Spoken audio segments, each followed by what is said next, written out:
modern esoteric, beyond our senses.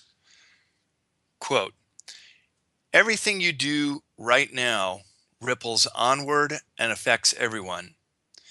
Your posture can shine your heart or transmit anxiety. Your breath can radiate love or muddy the room in depression. Your glance can awaken joy. Your words can inspire freedom.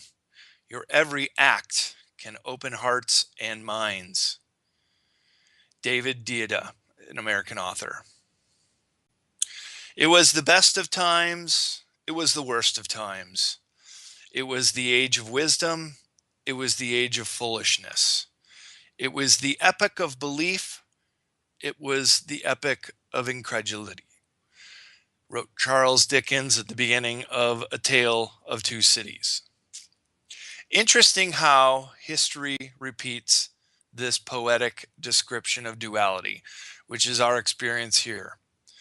It should be clear to all that we are living alive today to witness one of the most transformative periods in human history, in which our collective evolution contrasts with the disastrous events and chaotic social and economic forces at work, and together can be seen as the best of times and the worst of times. The worst of times is taking place around the world, especially in the United States, which I describe as the age of deceit. The truth is, we are not wisely governed by our various global institutions, but rather callously exploited by them.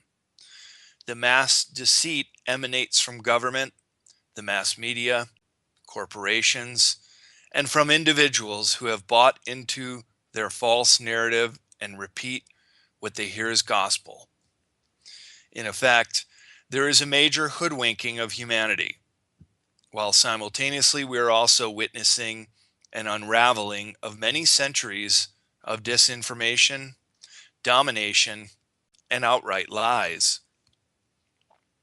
So now, for the first time in history, we can freely view and share potentially damning information and understand the ways and means of the moneyed and power-hungry forces I call Earth's control group.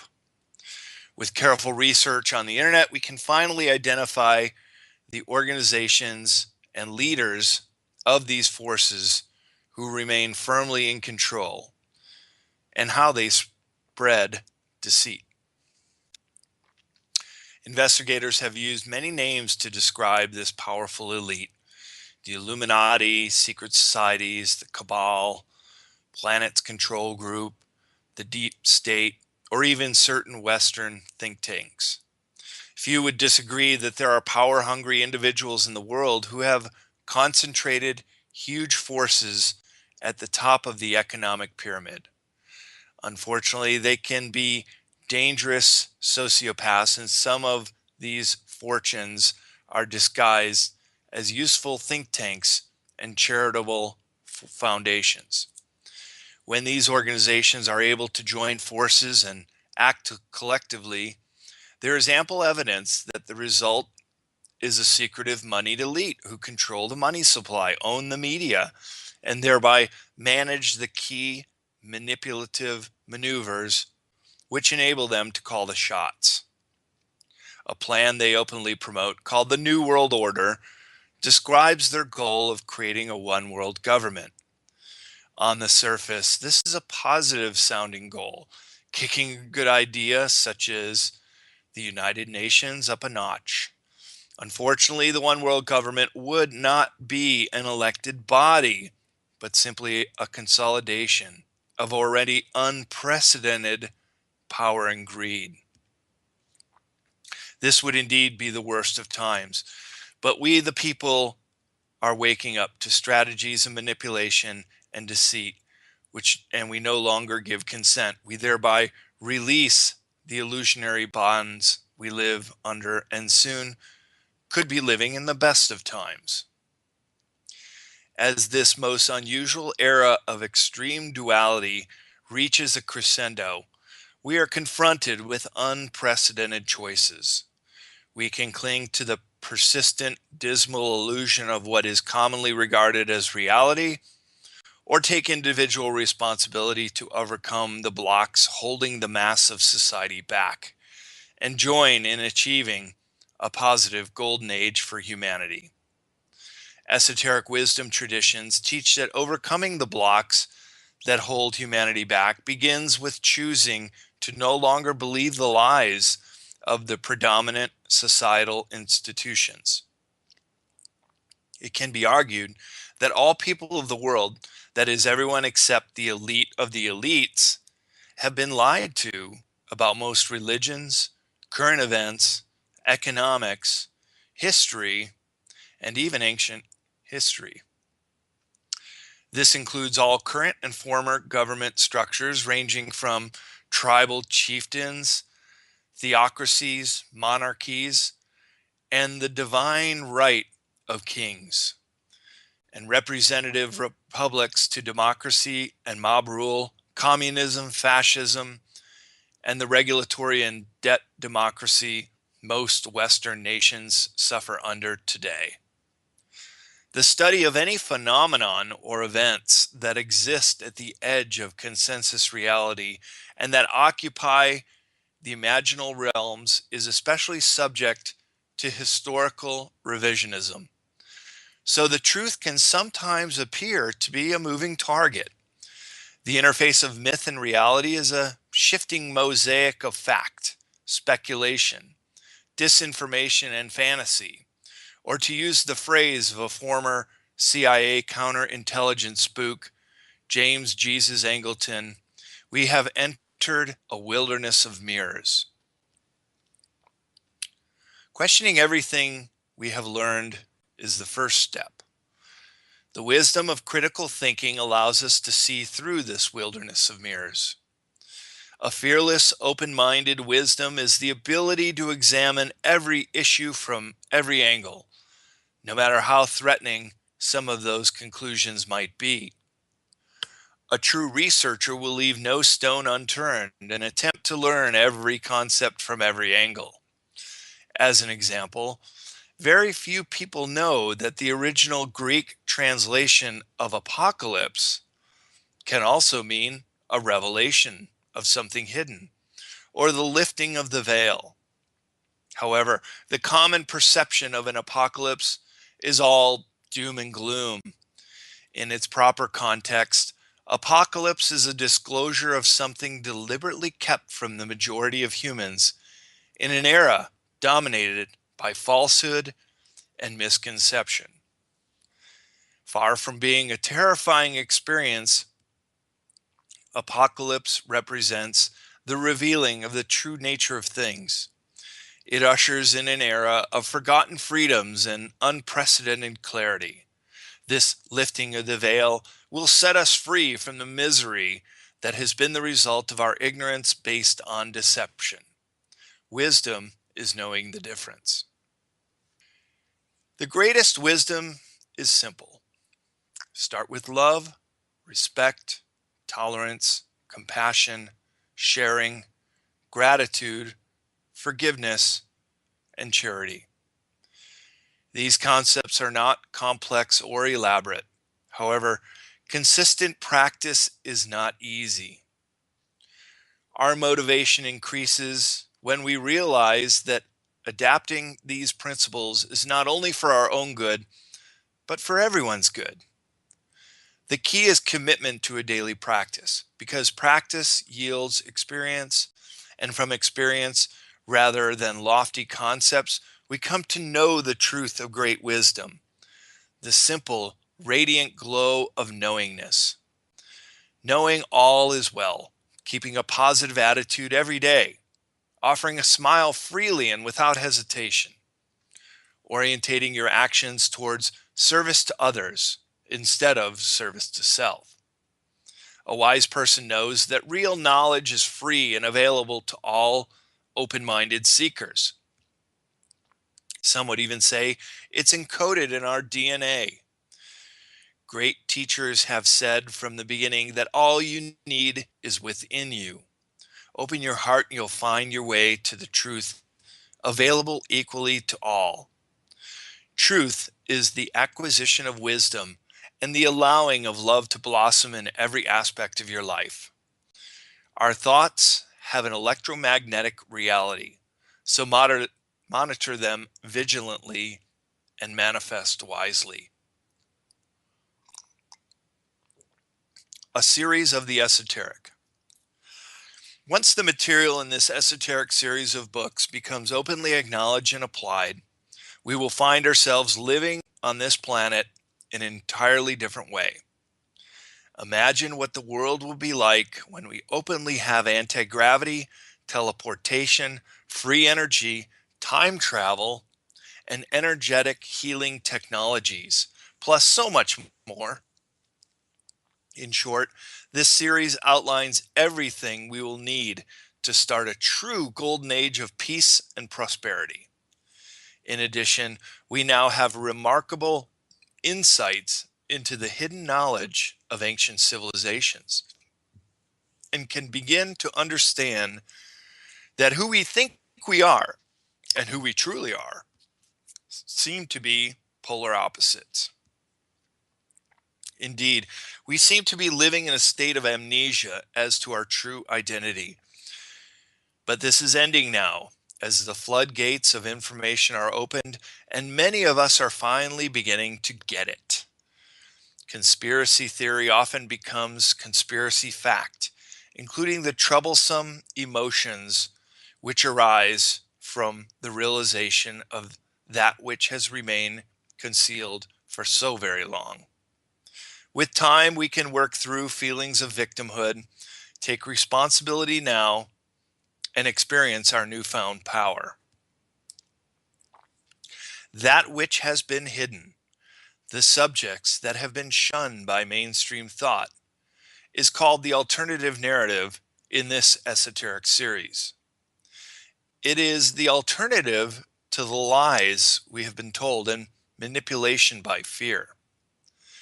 I have aspired to follow the course of an uncommitted investigator, a term that is applied to those who carry on scientific research, or in my case, publish this book and other books of my own initiative without the support or direction from any established research agencies. We are so used to the financing of research from outside interests who have a financial incentive in the outcome of the research, hence a conflict of interest, that we hardly notice that the results are usually skewed in the direction of the supporting entity. Being an uncommitted investigator means that I am free to investigate whatever topic I please, when I want to, or I can break off research at any point if the emerging data is not collaborated. My karma statement is to proclaim that I have no underwriters and therefore no corporate overlords who could sanitize my subject matter, and no other agenda than to seek and speak the truth. Uncommitted investigators are as free as the wind because we have no program except the ever-changing one in our own minds.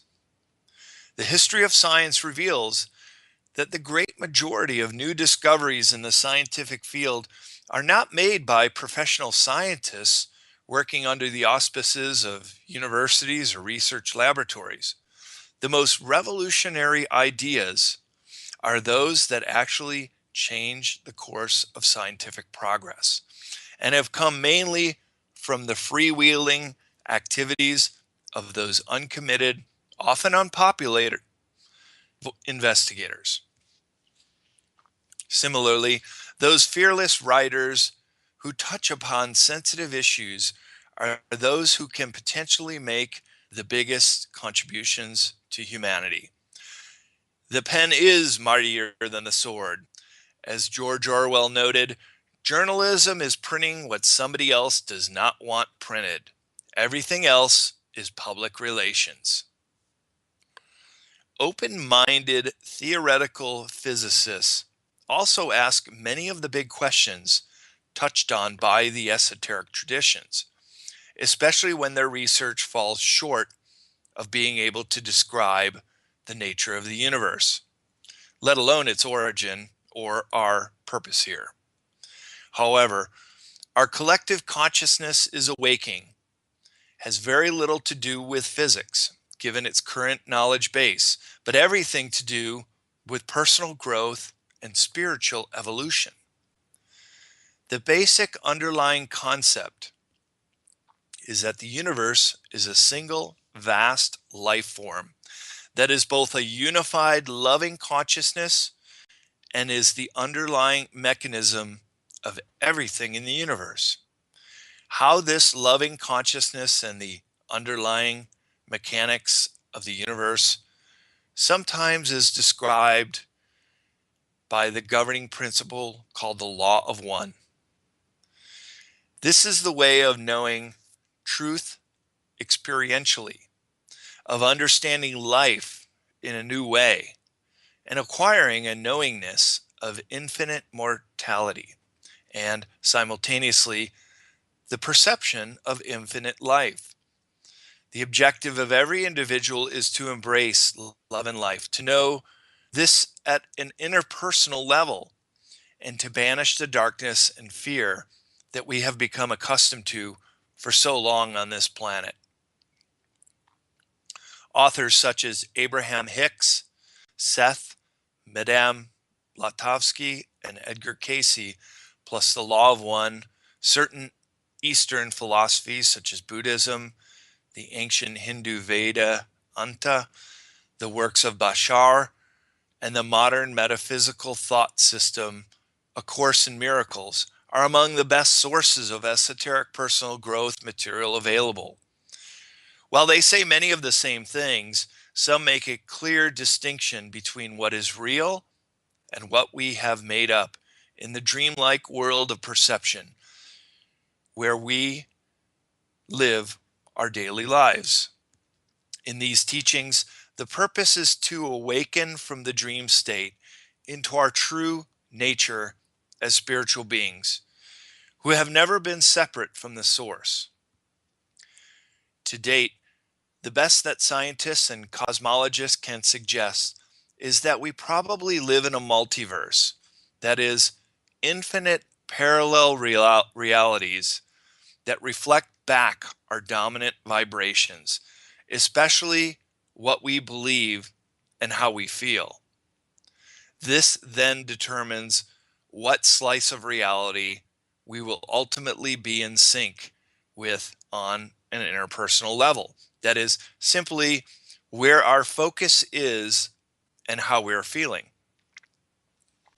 Are we consistently looking forward to where we want to go and following the synchronistic cues of the universe as it zigzags its way towards providing us with exactly what we need to learn, grow, and evolve in order to find our bliss and express our true nature? Or are we dwelling on all the bad things that could potentially happen to us? It is basically about our own free will, making conscious choices and where we focus our attention. In short, dwell on the negative, and our experiences here will be that of suffering. But change our mind and focus on our true nature, and our experience here can bring genuine happiness and peace of mind. Esoteric history. When viewing the ruins of many sacred places around the world, it becomes apparent that esoteric knowledge was practiced and has been preserved by ancient civilizations. Some of the oldest surviving teachings, such as the Rig Veda of India and the pyramid texts of Egypt, contain sublime spiritual messages that appear to represent a legacy of ancient cultures such as Atlantis, Lemuria, pre-Egyptian civilizations, and the Osirian Empire. Remnants of other texts exist in India, Persia, Southeast Asia, South America, the Basque Country, Britain, and many other locations. We know that the last major earth changes occurred around the time of the last ice age was concluding, when a huge amount of the world's most productive land was lost to water. Old lands sunk and new lands rose. The mystics, messengers, avatars, and prophets were given their mission by divinity to teach esotericism anew and have appeared around the world throughout the ages. Spiritual teachers such as Thoth, Krishna, Lao Tzu, Buddha, Zoroaster, Mohammed, Moses, Jesus, Quetzalcoatl, and many others have imparted immortal lessons that stand the test of time. Striking connections and similarities have often been found, not only in the messages of these great masters, but also in the very events of their own lives. However, as society spiritually denigrated and religion strengthened, those who practice esotericism were often killed or persecuted out of their practice. As a result, esoteric wisdom either went underground or moved elsewhere. Thus, the continued need for its renewal. Black magic, white. A certain element of esoteric study deals with, quote, the craft, also known as black magic, spelled with a K to differentiate the occult from stage magic. These dark occult practices include satanic rituals, casting spells, witchcraft, voodoo, animal sacrifices, summoning demons, and a myriad of other nefarious rites. I personally have no interest in these subjects, quite simply because I find them vulgar and offensive and a misuse of information available to the human race. I will promote no view that is harmful to anyone in any way, to animals, or towards the destruction of the earth.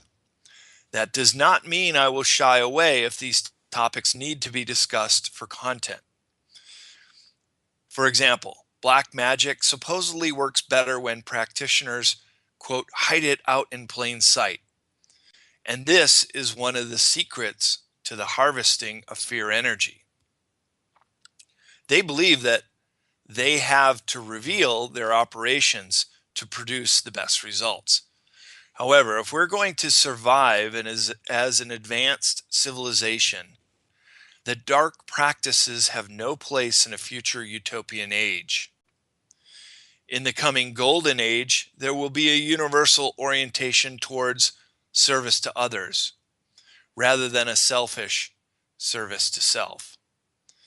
Controlling, enslaving, or harming anyone is never acceptable.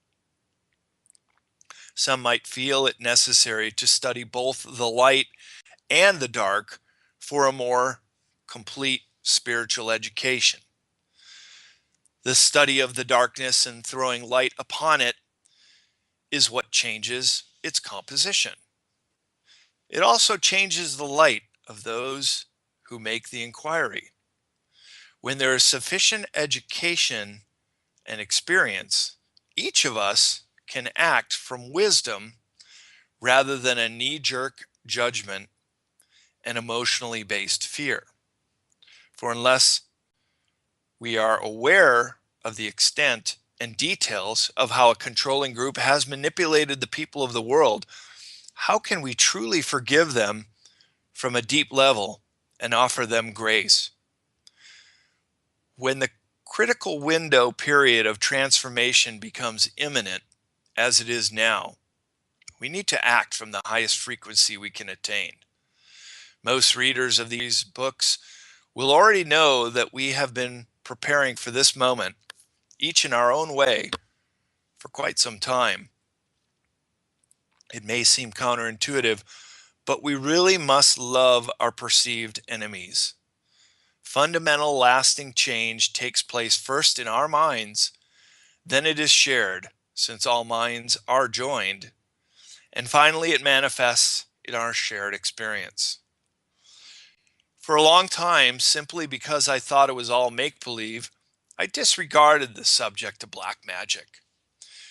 Only when meeting the premier magic practitioner living today, Lon Milo Duquette, did I obtain a two-sided perspective of the occult.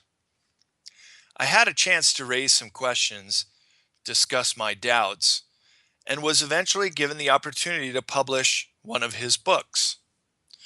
Lon Milo Duquette is the author of a dozen books, including Key to Solomon's Key, Is This the Lost Symbol of Masonry?, released in 2 editions by CCC Publishing. Like my original incorrect perception of the apocalypse, meaning Lon's books opened my eyes to the idea that practicing magic is all about a personal empowerment and orientation. Each of us has the freedom of choice to evoke dark forces, just as we can decide to bring in the light. It all depends on our intention. Lon was clearly orientated towards doing good for others, hence my nickname for him became the White Wizard. I think Lon Milo Duquette will agree when I say that true magic is making life sacred, pure, simple, and loved. A true magician transforms his or her own life of drudgery into something that is embraced. This includes bringing your hobbies into your life's work and thereby living a life of bliss and enjoyment. It includes moving far beyond the murk and crystallization of your hopes and dreams toward bringing them into fruition as inspired creations in a boundless field of potentiality. The most beautiful thing we can experience is the mysterious. It is the source of all science and all true art. 3 data points. I'm presenting this material as the contrast between the ordinary narrative and the alternative narrative. The ordinary narrative is what we all perceive to be reality. It is the mainstream news, the government press releases, and the manufactured knowledge structures that are direct our attention where the owners of these institutions want it to be. This is not to say this information is always false, but it certainly does omit crucial data and is often distorted. It is the alternative narrative that stretches the boundaries of our perceived reality, as the Sphinx and the Great Pyramids have done for eons. Current scientific knowledge cannot satisfactorily account for the presence of these structures, nor for the unexplainable but nearly identical personal experiences reported by thousands of people. This only leaves the option of remaining baffled or doing deeper research. Such a quest for truth calls for wider strategies that include careful intuition and the taking of a discerning look at channeled information, which is often widely varied in quality and apparent wisdom. It also calls for more rigorous documentation. To codify and document esoteric subject matter, I have chosen to plot at least 3 data points containing collaborating information. Given the fact that all disinformation integrates some degree of truth, the next step was to rigorously check source material links to see if information could be independently validated. In this quest for truth, what's so disheartening and therefore virtually impossible for us even to conceive of is the fact that what we, the masses, are being taught to believe is simply one gigantic deception, or the big lie, Grove Lüge in German, as it was regarded to be within the Third Reich. It is a historic and highly effective propaganda technique used by the Roman Catholic Church in the Middle Ages and by all the greedy power structures before and since. Their goal is to maintain power and control. It is an astonishingly destructive addiction. We have been lied to and conditioned beyond belief. Subtly and subliminally, information has been manufactured, produced, and enforced upon us. We barely realize it because the perpetrators are the very people and institutions we had long relied upon. This kind of deceit is so extensive and huge in size and subtlety that it's simply too unbelievable to be true. Unfortunately, the closer one looks and the more thorough digging we do, the more evident it is that this grand scheme of manipulation and deceit just continues to perpetuate century following century, decade after decade, year in and year out, each sunrise and preceding sunset, hour after subsequent hour, minute by minute, and each and every ticking second of the day. But there is a solution, and it begins by looking unflinchingly at the problem. We must look fearlessly at new information emerging and combine that with the wisdom that comes from our joint evolution as human beings. This activity removes us from victimhood and into advocates for positive change. Thus, the three data points are like pinpoints of light into the vast darkness of illusion. Once that they can be brought together, this fantastic tapestry will ultimately form the alternative narrative, the vital course correction that will hasten our evolution towards a higher form of human life. Some of the subjects in the controls section examine how the wealthy elite locked and hijacked the release of benevolent technologies. Electrical engineer Nikola Tesla frightened the central bankers senseless. They knew what his plan meant. Energy independence meant an almost complete loss of control over the populace. After all, energy is the biggest industry on the planet, and free energy would completely destroy their model. The central bankers are also controlling us with the Federal Reserve note, which is a fiat currency, a false currency. It is not too extreme to call the United States government and our system of rule American fascism. Activist Ralph Nader also points out that we have the lowest minimum wage in the Western world. We have the greatest amount of consumer debt. We have the highest child poverty, the highest adult poverty, huge underemployment, a crumbling public works, but huge multi-billionaires and hugely profitable corporations. Knowledge of these disparities are the kind of truth needed to combat the current big lie. It is the control of government by big business that has enslaved us. Debt to the central banks and the International Monetary Fund have yielded a lethal system that perpetuates the biggest lie of all. Whose truth? Truth is not contingent upon one's belief, nor is it altered by the words chosen to describe it, nor even wounded if neglected. It is simply the truth, and truth remains consistent throughout time. It is an unchangeable pillar that, while it can be masked or distorted, in the end, it always remains. Yet, discovering truth is a personal task. Although this does not imply that it is different for each person. Only the form that each of us experiences truth differs.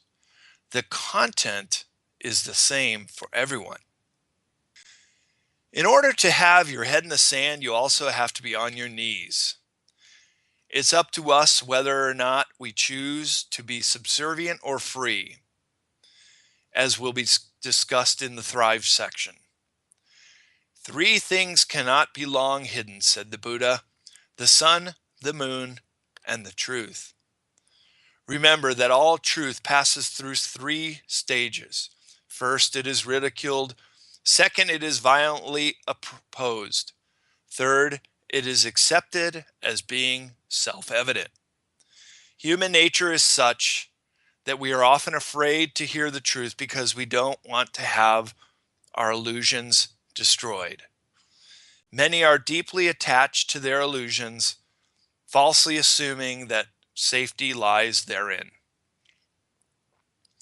The universal law of polarity states that opposites are really two extremes of the same thing. Life is a circle of frequencies. There is neither happiness nor unhappiness in this world. There is only the comparison of one state with another. There is neither good nor evil. There is only wisdom and ignorance. For those who wish to become wise, the place to start is by seeking truth. We have to start with the truth, said Julian Assange. The truth is the only way that we can get anywhere, because any decision making that is based upon lies or ignorance can't lead to a good conclusion. Once you see through the illusion being cast upon the people of the world, there is no turning back. After all, according to Proverbs 12:19, truth stands the test of time. Lies are soon exposed. Thus, in a way, when a populace holds a strong conviction for uncovering the truth, they have nothing left to lose. And then we then become dangerous to the establishment. The government fears those with open minds, for we are no longer as subject to state vices or control. They can no longer pull the wool over our eyes, nor seduce us with comfort, or subdue us with force. After all, calling someone a conspiracy theorist represents nothing more than a derogatory title used to intimidate and dismiss critical but open-minded thinkers. We now see this. And this is what the controlling forces themselves fear, because an aware citizenry will see through their crimes and demand justice. Yet our would-be oppressors will desperately fight to remain in control using the weapon of fear. Many of us will decide to be fearless. We will no longer tolerate injustice, accept the deception, or bear the burden of the privileged few at the top. We will soon rise above the illusion, and we are emerging from our trance. We are resisting the perception that we are helpless victims. We are aware that we can combat our would-be controllers with non-violent strategies. And to these modern freedom fighters, I will quote a resistance poem. Fear nothing and advance the causes in which you believe, for now is the time to stand up and be counted amongst those whose minds are free. This really is a revolution of consciousness. Whose karma? Karma is the lesson of time, applicable everywhere and to everything. Lesson is the key word here. Karma represents the lessons we are learning in order to wake up to our true nature. Time and circumstances can change at any time. A good rule of thumb is do not devalue or hurt anyone in life. Consider the example. When a bird is alive, it will eat ants. When the bird is dead, the ants will eat the bird. You may be powerful today, but remember, time is more powerful than you are. One tree makes a million matchsticks, but when the time comes, Only one matchstick is needed to burn a million trees. So be kind and only do good. Besides, it is absolutely senseless and destructive to choose the path of control for any reason, unless you are a sociopath and you do choose this path. It is my belief that everything you do to others will end up being paid back with karma and with meticulous, grueling precision. You can search far and wide through the most shadowy conspiracies, and you won't find a better kept secret than the power of love. Think of love as fear's opposite and as one of the only two attitude choices we have. An offering of love paves the way to enlightenment. It is no simpler or complex than that. It's just all about love, and nothing is or will ever be as powerful as love. It is also the path of karmic redemption. The false ego's systems has us loving a handful of those close to us and distrusting all others. This creates isolation and fear. When we open up to the political love of our fellow human beings and stop resorting to judgment and suspicion, the all too human knee-jerk default response, we can actually do more to correct political and economic dysfunction than any protest can accomplish. When push comes to shove, there really are only two ways you can live your life. One choice is to treat other people as weak, pathetic, disgusting, shameful, and utterly unworthy. To see yourself as clearly and obviously superior, and to abstain from care or concern with others unless it is beneficial to you. In law of one terms, this is the path of control, service to self, and negative polarity. The other choice is to be forgiving, patient, loving, accepting, kind, and nurturing towards all others. In law of one terms, this is the path of love, service to others, and positive polarity. The terms path of control and service to self specifically refer to the manipulation and control of others for the benefit of the self. When you think about it, if the direction of your path is in service to self, you're on your way towards becoming a sociopath. If you do not want to be a sociopath, then there is absolutely no point in making this choice. This does not mean that control, as in self-control, is bad, or that helping yourself is wrong. There are many behavioral traits indicating the choice of the wrong-minded or left-handed path. These include narcissism, self-involvement, entitlement, jealousy, rage, selfishness, manipulation, criticism, impatient, nitpicking, and antisocial or criminal behavior.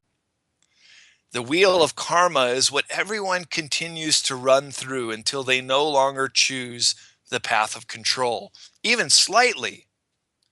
Each cycle of the wheel starts out with that feeling that you are on top of the world and everything is coming up roses. You're totally high, totally invigorated, and nothing can stop you. However, as the wheel turns, things keep getting worse and worse until you reach that archetypical dark night of the soul. What typically happens during the dark night of the soul is that we become overwhelmed, discouraged, and desperately unhappy with our life experiences. Reaching the limit of our tolerance for misery, we are finally motivated to reflect on our circumstances and consider that there must be a better way. Those who are determined to find a better way will do so in this life and shorten their karmic debt. Each lifetime provides more lessons to learn until the curriculum is completed.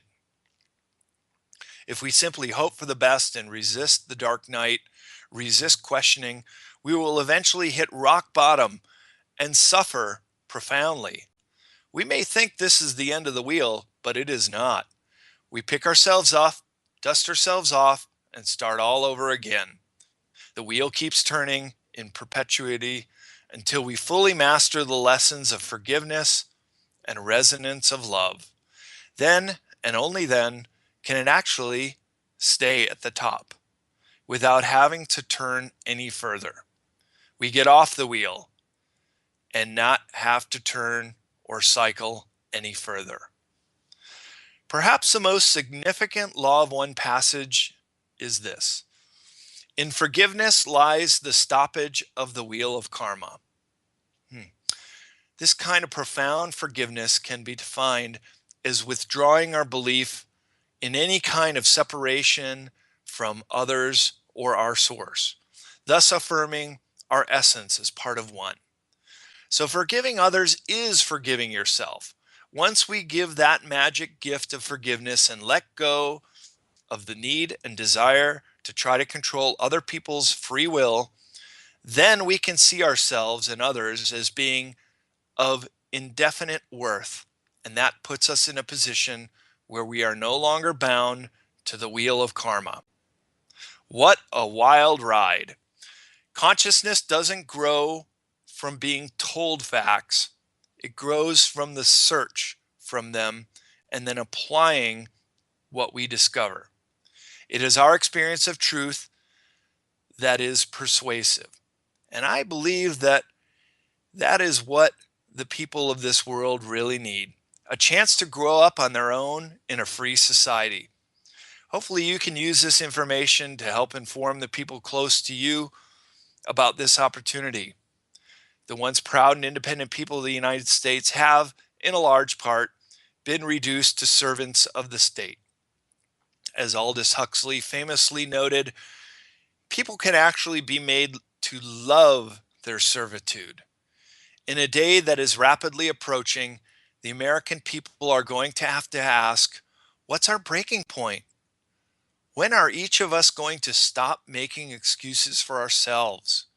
When are we going to stop exaggerating the powers of the state? When we know we have the power in this country and within ourselves if we join in common purpose. The golden age reality is created within the minds and hearts in each of us. As such, when the ego is lost, limits are lost. And with that, we become infinite, kind, and beautiful. And so does everyone else. In essence, we are here to love each other, serve each other, and uplift each other.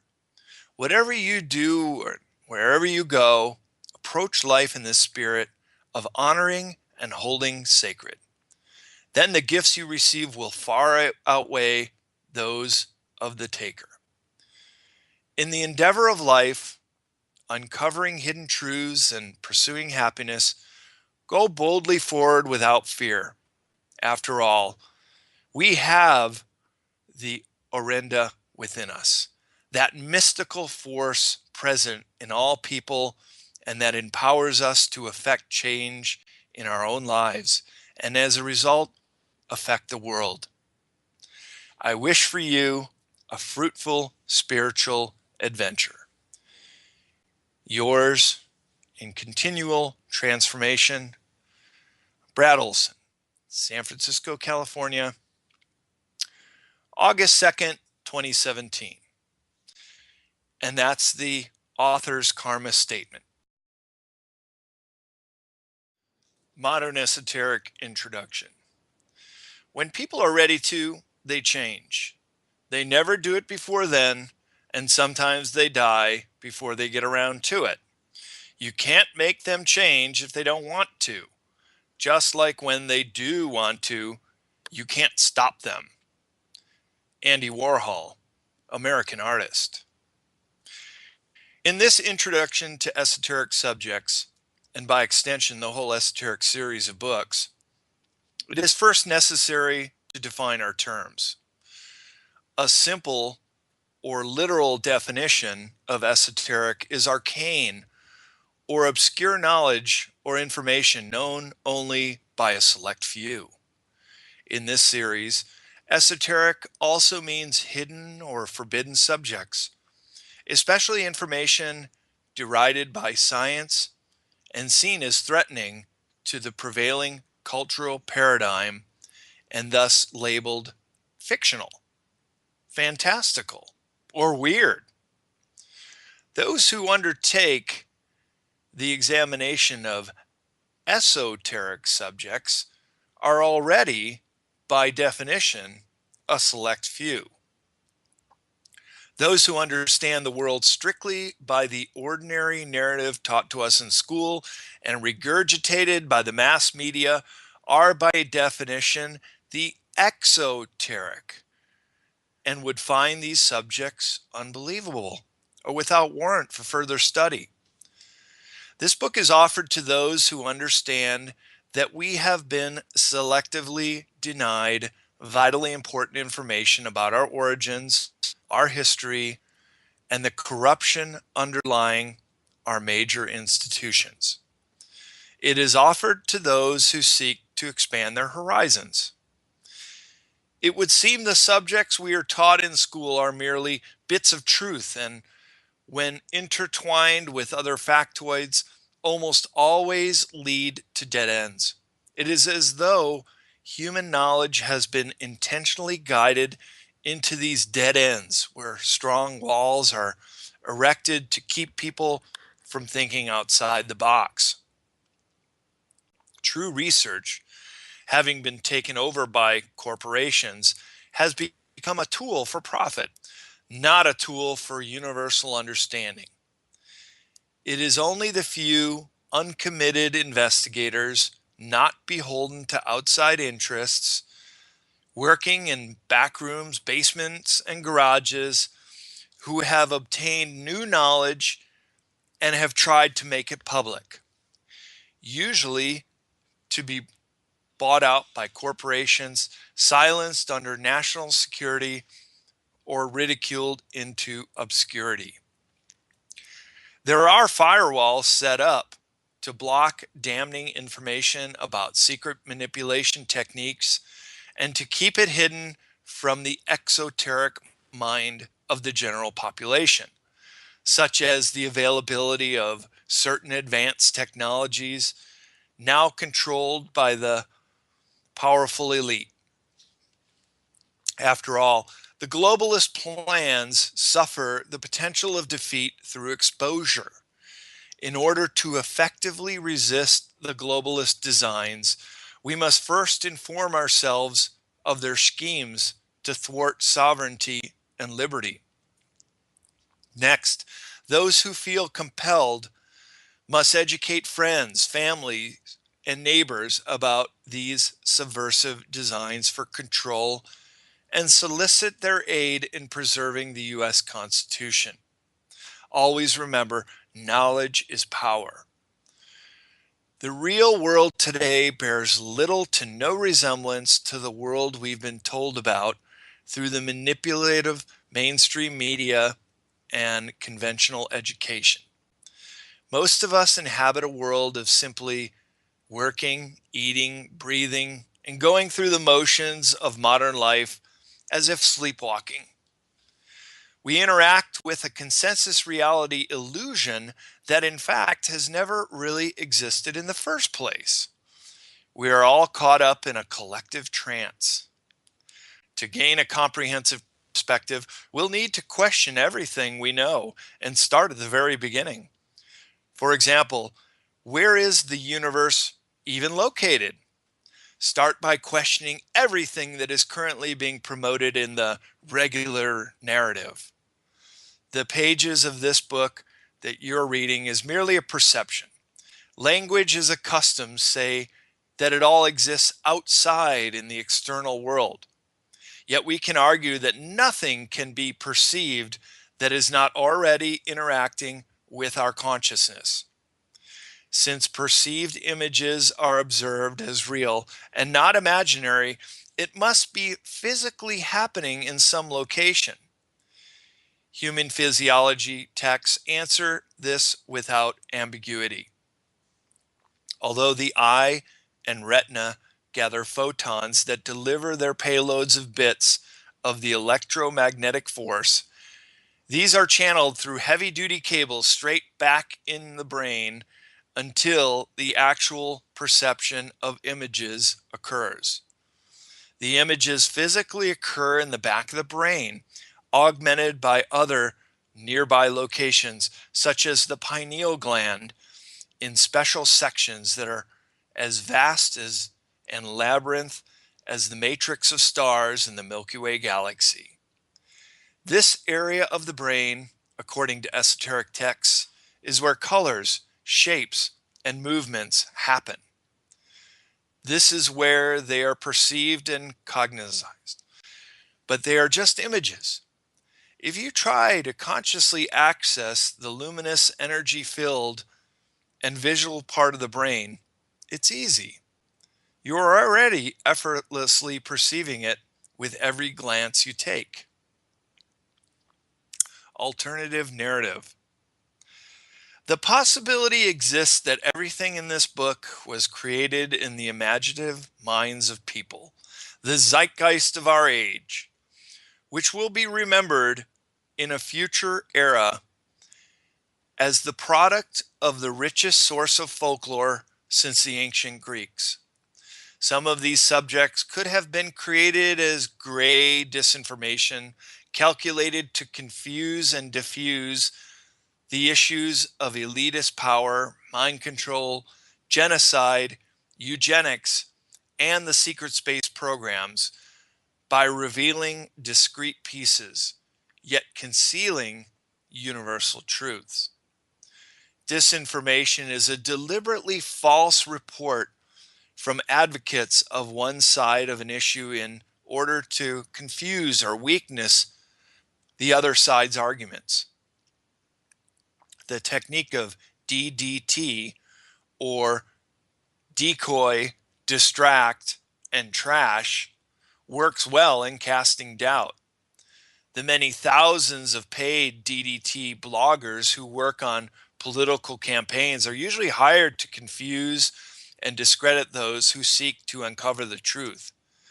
The idea that the DDT agent puts out information that is similar to the truth but is not fully the truth.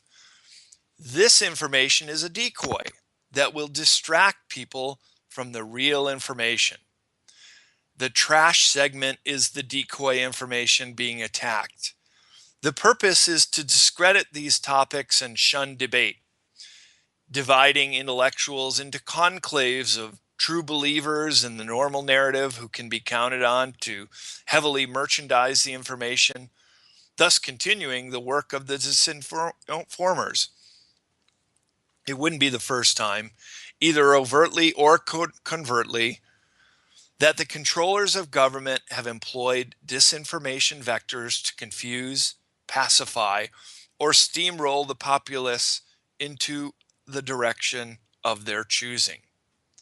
As frustrating as this may be, we can still learn from the experience without falling for this classic DDT counterintelligence maneuver. It is all too easy to buy into extreme versions of the alternative narrative or the half-truths of the normal narrative. Either way, people are tempted to throw the baby out with the bathwater and think the entire alternative narrative was nonsense all along. Ideally, what should be said to every child in this pre-enlightened era repeatedly throughout his or her school life goes something like this. You are in the process of being indoctrinated. We have not yet evolved a system of education that is not a system of indoctrination. We're sorry, but it is the best we can do. What you are being taught here is an amalgam of current prejudices and the choices of this particular culture. The slightest look at history will show how impermanent these must be.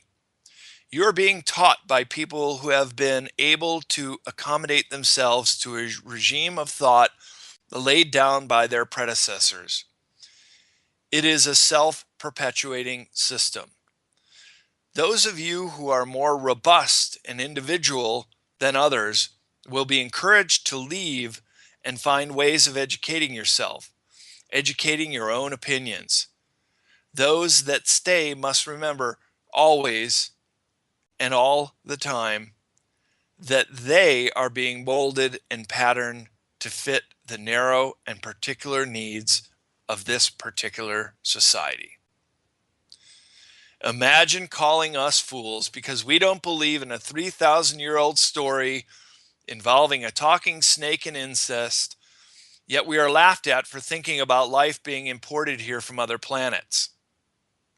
In this modern age, it is apparent that organized religion is declining in relevance rather quickly.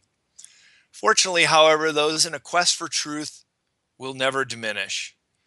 Truth is an indestructible pillar that stands for all time.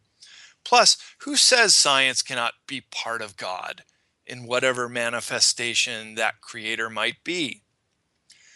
Such a word as God is filled with the subjective perceptions unique to each individual, each living their lives. Each person, in a variety of ways, considers the world within which they live as spiced with the unique perception of their own personal free will. Once we begin to challenge what we have been taught, not much can even be seen the same way ever again. Yet the perfect universe is self-evident. You exist and live and breathe and grow and evolve, as do the planets and the stars and the galaxies themselves that swim in and on the great quantum ocean. If we are to consider what holds it all together, we will find it is alive beyond our wildest dreams. The modern esoteric looks back. This volume deals with earthly theories of who we are, where humans have come from, and what might be possible with our great and largely untapped potential, the human mind. Are history books giving us the whole story? Esoteric research delivers a resounding no. Civilization on Earth is much older than any of us have been led to believe. Our school textbooks barely mention the 6,000-year-old Sumerian civilization, yet the latest archaeological findings at sites such as Jericho and most recently Göbekli Tepe in Turkey extend the date of civilization back to 10,000 BCE.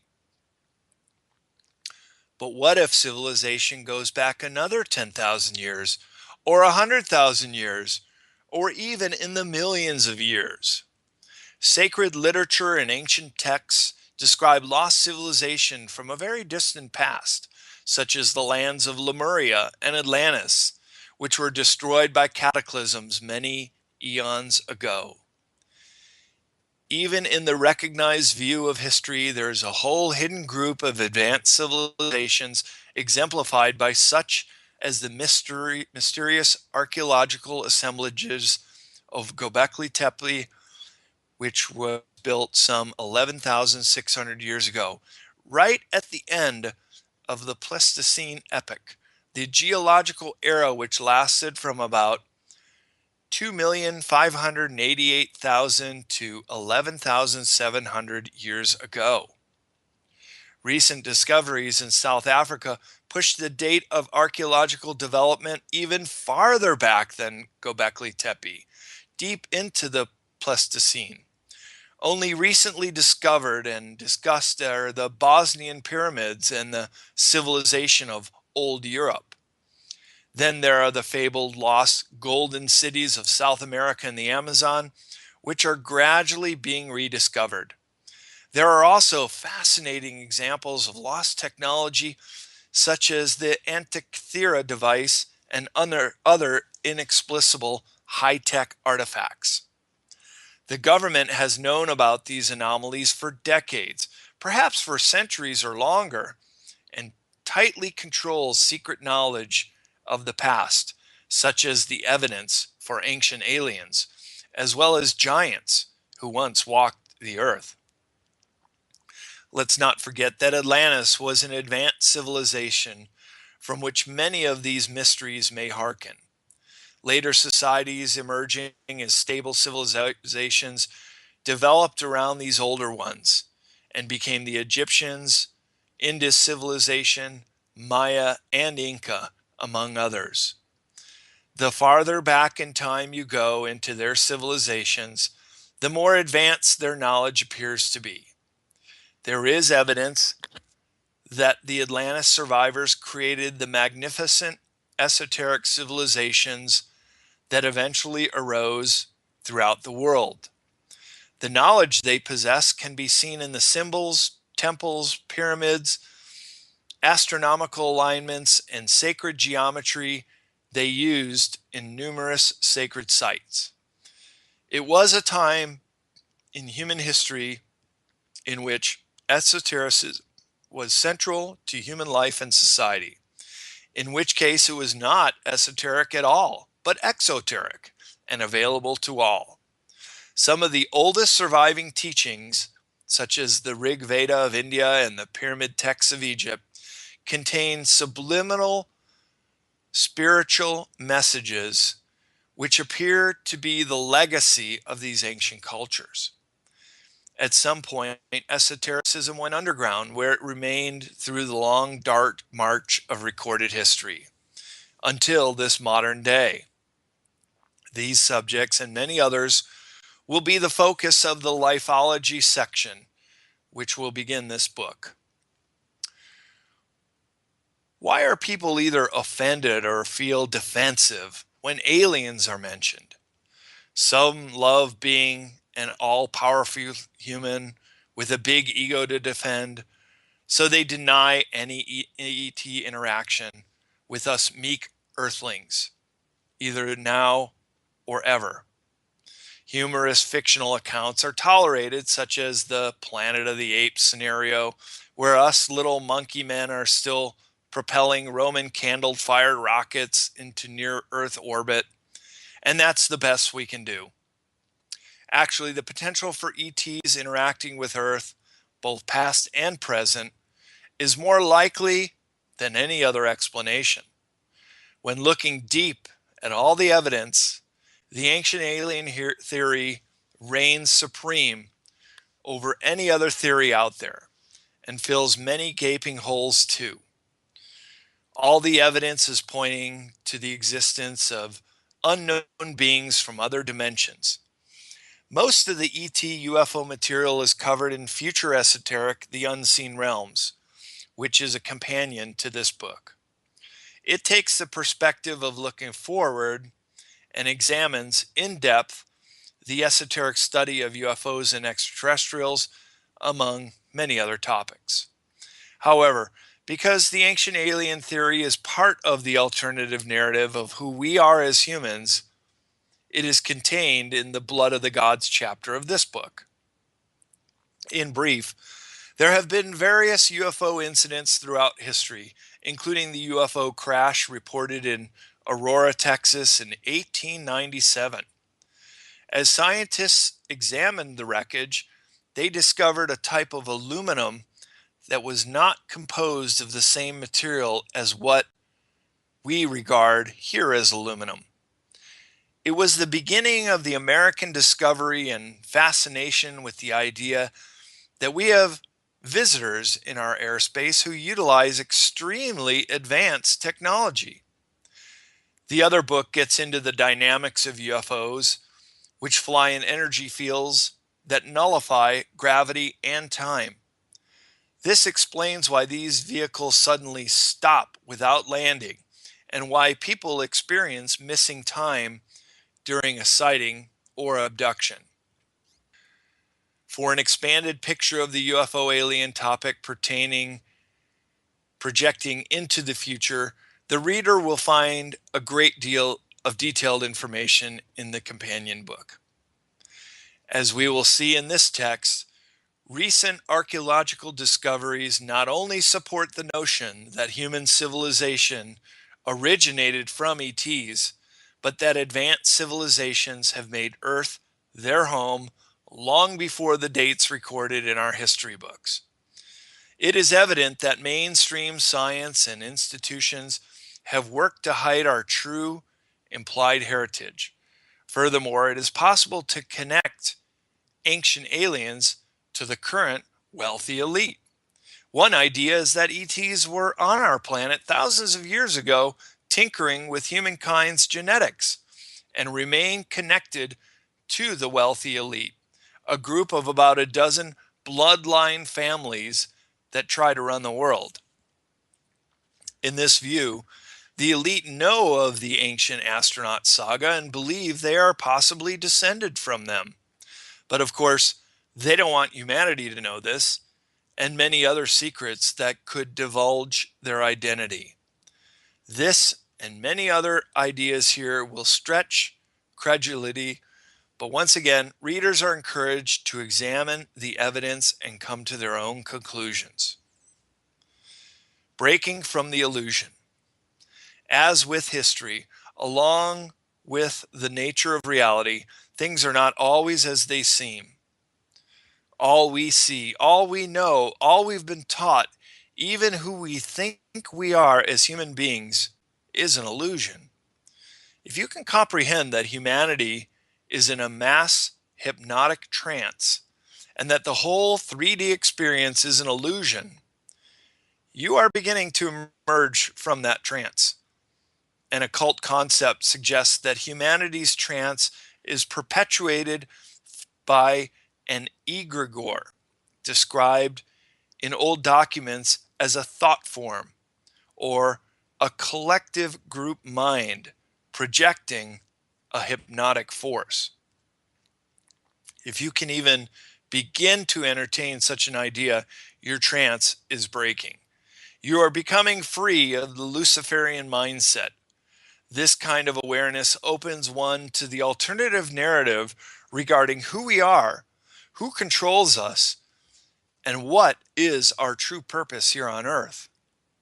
Watch and wait as the wisdom of your reclaimed altered state, your original state, gives you all the freedom and liberty you need to answer any question you may ever have conceived about.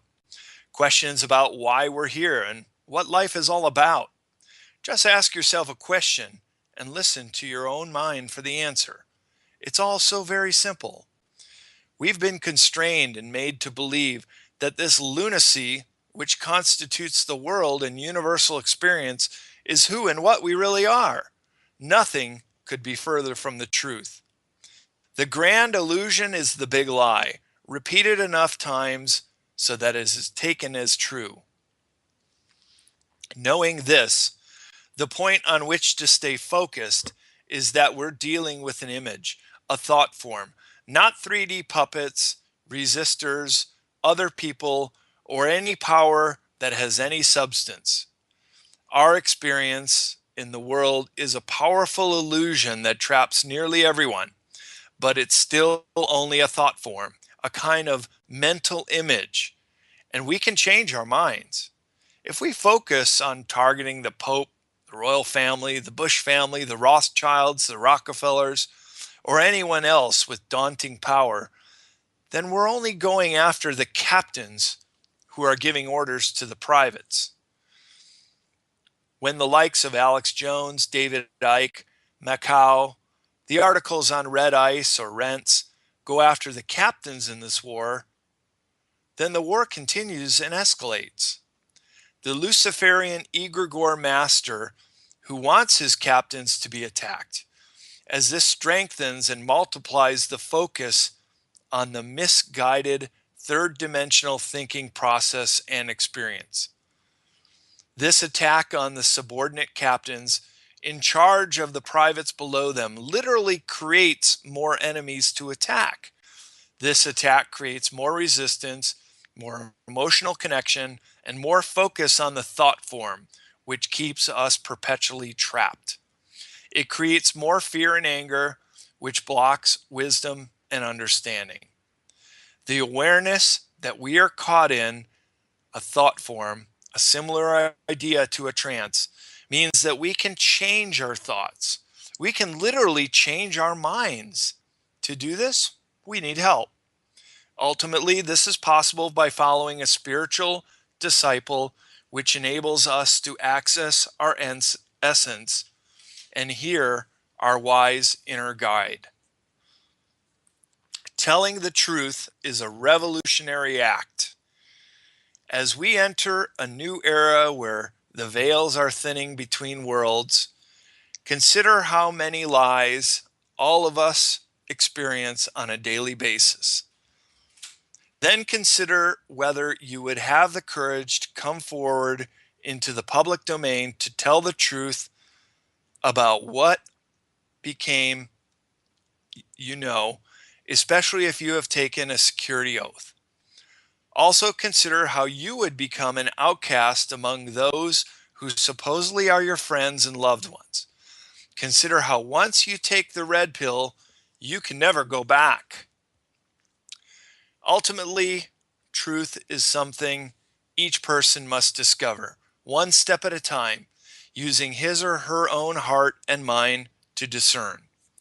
At a metaphysical level, although each of us realizes the truth at our own pace and in a form that is meaningful to use, the content of truth never changes.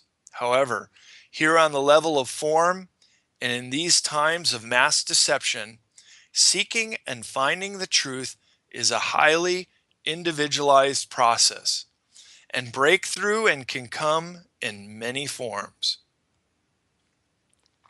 It now appears that greed is the primary motivator behind our cultural and political action in the West. Unbridled and now unmasked, greed overrides moral principles.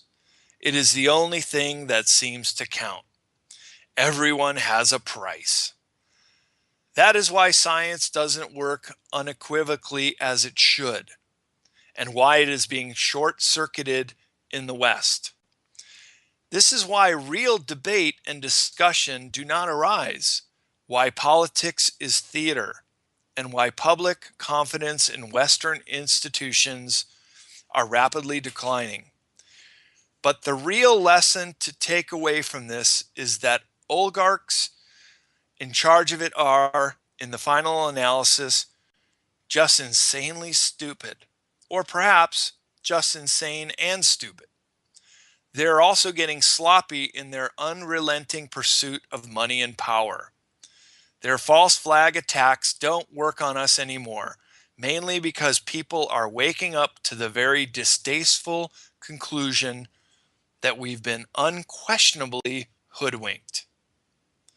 Skeptics in general are important when searching to achieve an objective view of reality, because skepticism can challenge the official storyline or challenge the alternative narrative. In fact, a so-called conspiracy theory can be argued as an alternative to the official or mainstream story of events. The questions are, who are the skeptics? What are they skeptical about? And do they have a hidden agenda? Therefore, when skeptics attempt to ridicule a conspiracy theory by using an official story as a means of proving their conspiracy wrong, in effect, they are simply regurgitating an original mainstream view and not being skeptical at all. The use of skepticism is just a convenient way for the establishment view of things to be seen as the correct version. All the time, every time. In fact, it is common for hit pieces and debunking articles to pick extremely fringe and not very popular conspiracy theories to challenge. A similar strategy to beating a dead horse or setting up a straw man to knock down. The aim is to inject fear, uncertainty, and doubt. This FUD factor, in turn, makes all conspiracies or alternative narratives on a topic look crazy. Skeptics magazine and Popular Mechanics, among many others, did this with the 9/11 controversy. They referred to less than 10% of the many different conspiracy theories about 9/11 and targeted the less popular and fringe arguments to debunk by demonizing obvious flaws and omitting vital details. This was trumpeted as the final investigation for looking into conspiracy theories. Here we have a perfect and convenient way to prevent anyone from looking at the mysterious man operating behind the curtain. What is the esoteric? There are many, many faces of the esoteric. Many people consider magic, the writing of Aleister Crowley, or even the fantasy world of Harry Potter at Hogwarts a category of esoteric. Then you have the intellectual or spiritual masters to consider. Some deal with clearly esoteric subjects, and others less so. George Gurdjieff was an influential Armenian Greek spiritual teacher of the earliest to mid 20th century who had a lot to say on esoteric subjects. Gurdjieff's methods for awakening a student's consciousness was different from that of the fakir ascetics of the Middle East, the solitary monk of the West, or the meditative yogi in the East. So his discipline was originally named the Fourth Way. At one point, he described his teachings as being esoteric Christianity. Gurdjieff recognized the difference between what is learned and what is perceived. He said, "The results of the work of a man who takes on himself the role of a teacher do not depend on whether or not he knows exactly the origin of what he teaches, but very much depends on whether or not his ideas come in actual fact from the esoteric center and whether he himself understands and can distinguish esoteric ideas, that is, ideas of objective knowledge from subjective, scientific, and philosophical terms." The term acrophobia is used with various meanings, including esoteric studies, teachings that are hidden, or knowledge that is officially discredited. One of its common uses is as a label for Christian texts that are not canonical. Acrophobia can also refer to mysticism schools of all religions. In Islam, there is Sufism and the whirling dervishes. Judaism has the Kabbalah. Early Christianity has its mystics, and currently its contemplatives. Gnosticism has the Essenes, and the ancient Greeks had their mystery schools and the Pythagoras school of thought. Other examples of esoteric religious movements and philosophies, according to Wikipedia, include alchemy, astrology, anthropomorphy, mesmerism, Rosicrucianism, Swedenborgianism, spiritualism, the Alawites, the Christian theosophy of Jacob Boehme and his followers, and the theosophical currents associated with Helena Blavatsky and her followers. There are competing views regarding the common traits uniting these currents, not all of which involve inwardness, mystery, occultism, or secrecy as their cultural trait. The definition of acrophobia as hidden or inward knowledge that is officially discredited conforms with the use of the term esoteric in these books. Various movements arise which appear as a kind of pseudo-esotericism. These could include cults such as the People's Temple fake gurus, or Pentecostal snake charmers, among a whole host of forgeries throughout the ages. When a belief becomes collectively accepted by society as ludicrous and false, it fades away into the annals of folklore and mythology, or even mental illness. Only when a practice is tried and repeated successfully will it pass on as the truth, usually first regarded as esoteric and preserved or understood by only a small group or those who are specially initiated. While the esoteric can be considered in all of these subjects and much more, this series also deals with both a modern and future approach to viewing this complicated subject matter. In our dualistic world, there is both good and bad, the light and the dark, the enlightened and the evil. This esoteric series of books focuses on the light, or enlightened ideas, leaving such subjects as witchcraft, sorcery, and the summoning of demons to other authors. This series focuses on subjects which seek never to harm, yet the author and individuals cited are not afraid to cast the light on those dark forces who are in service to self. By discussing forbidden sciences and exposing harmful secrets, the overall intent of this series is to elevate all living people in the spirit of service to others. This study seeks to assist humanity in transcending collectively into a higher state of consciousness to mutually achieve our fullest human potential in what Gujarev would call the esoteric center. Knowledge of this alternative narrative opens the door to an awareness that there is a choice, and this awareness will help people escape their crippled state of hypnotic waking sleep. The esoteric center is inclusive and encompassing, seeking to integrate all advanced knowledge, whether Eastern or Western, for truth knows no boundaries or limitations. In the East, we have ancient Chinese revealed texts and objects, the martial arts such as Tai Chi, which has its roots in Taoism, acupuncture, herbal remedies, yoga, and the energetic movement of Qi or prana. The human soul, when defined as a realization of self, truly has no separation. There is no other because minds are joined. We are all one.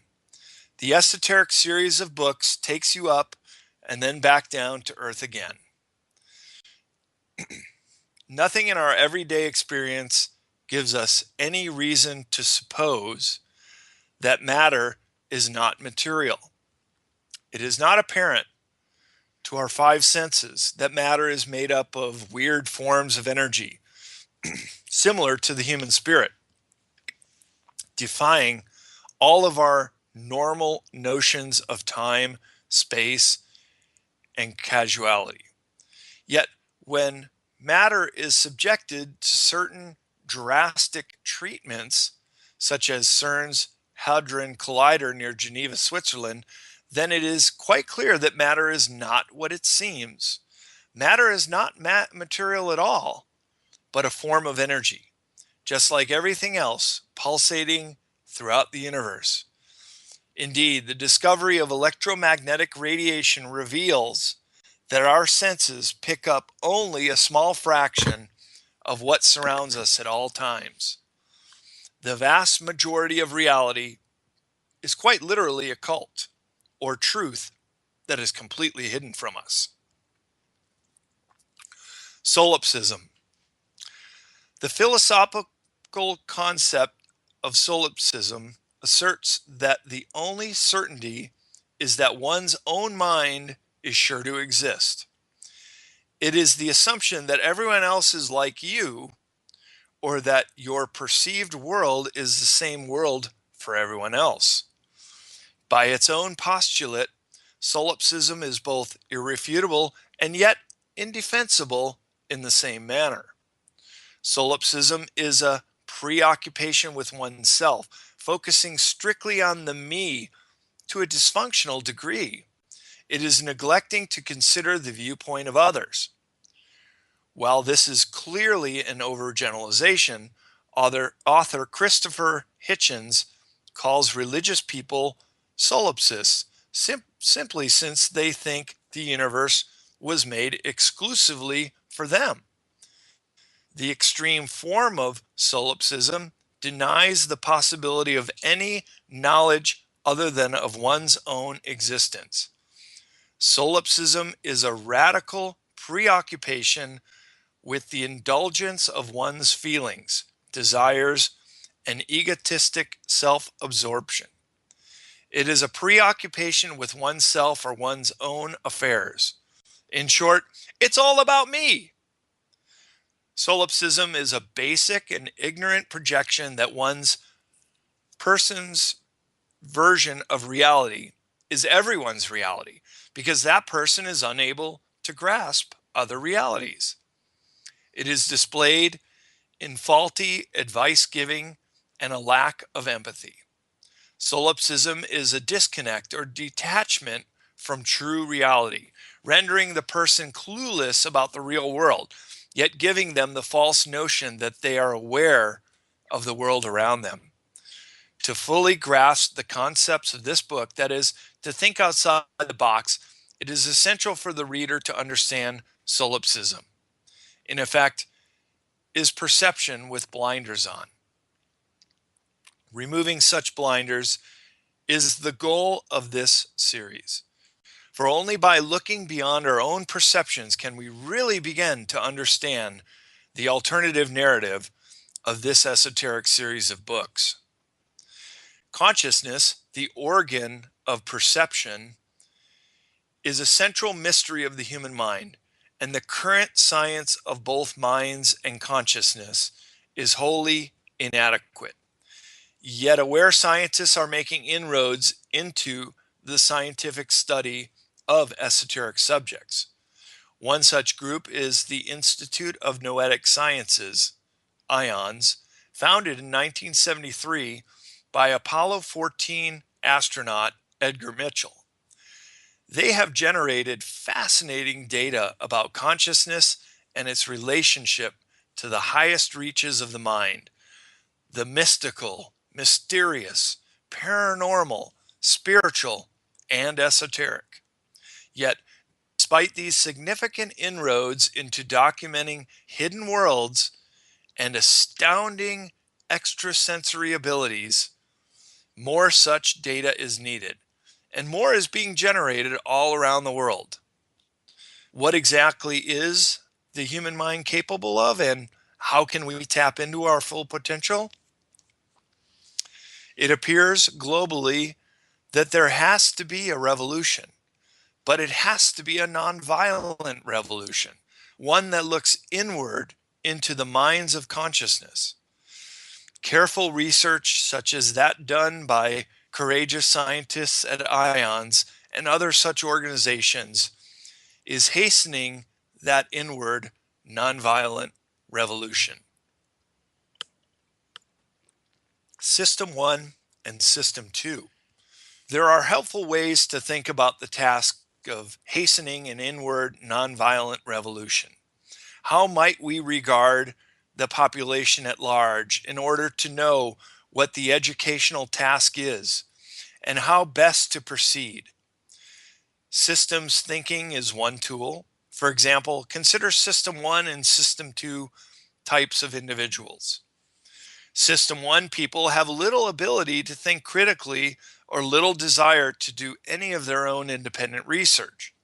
Instead, they rely on vague intuition, bias, and easily available or condensed information. Such a person is described as the low information voter. Their traits might include gathering information that is retrieved from memory, hence essentially imagined or made up, which includes individuals who are merely paralyzed by solipsism. These people don't discern which situations are likely to lead to mistakes. They are impulsive, impatient, automatic thinking, make freewheeling associations, and tend to jump to conclusions.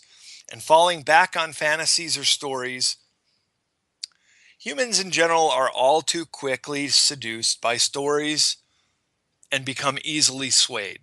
Unfortunately, many people don't revisit their assumptions, but endorse the quick, plausible, and compelling answers versus study and research. In addition, System 1 people cannot entertain incompatible interpretations simultaneously. They are radically insensitive to both the quality and quantity of information and are easily content to stop thinking. Conclusions come first, then the arguments follow. They cannot use statistics and can't judge probability. They rely on mental shortcuts and unfortunately do not recognize these characteristics as flaws. System 2 mental activity, on the other hand, does not come easily or naturally. It requires consistent, conscious activity and a desire to better oneself. System 2 people can generally construct thoughts in an orderly series of steps, such as composing a letter or writing a book. They even consider the books they don't have in their mental library. They are able to set aside their biases and question what they think they know by applying a careful, systematic approach to evidence, such as why something happened and the likelihood of it happening again. In this regard, they think statistically. System 2 types enjoy games involving strategy, such as chess, Go, crossword puzzles, or other opportunities that challenge the intellect and do not rely on luck. They allow for outside knowledge, their purview, such as considering absent evidence, and will change their opinion when confronted with new data points. What really distinguishes System 2 from System 1 types is a deliberate ability and willingness to control their thoughts and behaviors, to step back and observe their processes. This control is not relinquished to outside influences. They not only can absorb pertinent and even contradictory information, but can observe how their own minds are processing the information. They are able to hone in on which facts are relevant, the quality of the facts, plus an ability to decorrelate and scrutinize the true appropriate answer. This allows them the ability to comprehend the rule governing an outcome as opposed to just the facts. They explore problems from many different angles and are open to highly critical feedback. System 2 people can also program themselves to obey an instruction that overrides habitual responses from System 1. This is critical learned strategy and, in fact, is embedded in many spiritual practices, since overcoming our default reactions, faulty ego interpretations, is a hallmark of inner growth. System 2 people can maintain incompatible interpretations in the mind. They embrace complex and divisive ideas and accept seemingly opposite points of view at the same time. Unlike System 1 people, they have the ability to identify and understand errors of judgment and to learn and grow from their mistakes. Such discerning capabilities of risk and consequences allow System 2 people a myriad of advantages, from the practical, such as the timing of a passing truck along a narrow road, to the lofty, such as daring to trust in one's extended capabilities and making courageous and even transcendent decisions about what is possible.